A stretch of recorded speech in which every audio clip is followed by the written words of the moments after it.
ើអ្នកស្អប់យើងដោយប្រការអ្វីឬក៏មានជំរុកធំសម្រាប់ទុកស្រូវនោះបបិទ្ធលោកម្ចាស់កោសយៈខ្ញុំពុំបានស្អប់លោកម្ចាស់ដោយប្រការអ្វីឡើយហើយខ្ញុំក៏គ្មានជំរុកទុកស្រូវឯណាដែរទៅដល់ក្នុងព្រៃខ្ញុំយកស្រូវមួយចំណែកទៅសងបំណុលចាស់មួយចំណែកទៅបលបំណុលថ្មីនិងមួយចំណែកទៀតខ្ញុំកប់ជាកំណប់ក្នុងព្រៃ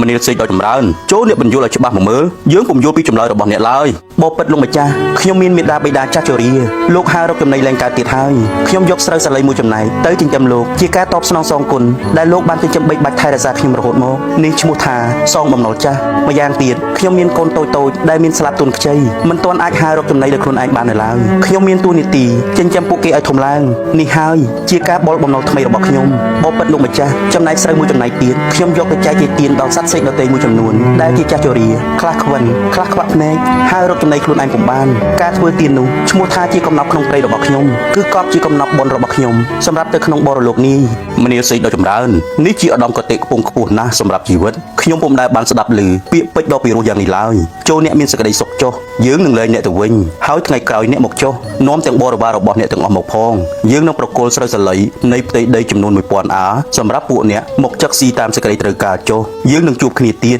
យើងរក្សាមិត្តភាពដ៏យូរអង្វែងនេះតទៅបបិទ្ធលោកម្ចាស់កោសយៈខ្ញុំសូមអរគុណជាអតិបរមាចំពោះចំណីអាហារនិងមិត្តភាពដ៏ប្រសើររបស់លោកម្ចាស់សូមលោកម្ចាស់ចិញ្ចឹមមេដាបិតាថែរក្សាគាត់ឲ្យបានល្អហើយធ្វើបុណ្យដាក់ទានចម្រើនគុណធម៌ទាំងឡាយចំពោះអំណោយដ៏ថ្លៃថ្លាគឺស្រូវស្រែ1000 អាខ្ញុំសូមទទួលតែ8 អាគឺគ្រប់គ្រាន់សម្រាប់ពួកយើងទាំងឡាយហើយមនាលសេកដ៏ចម្រើនចូលអ្នកត្រឡប់ទៅវិញដោយសុវត្ថិភាពចុះហើយលួងលោមឪពុកម្ដាយអ្នកដែលកំពុងសោកសៅដោយបាត់រូបអ្នកឲ្យមានសេចក្តីធូរស្រាលវិញផង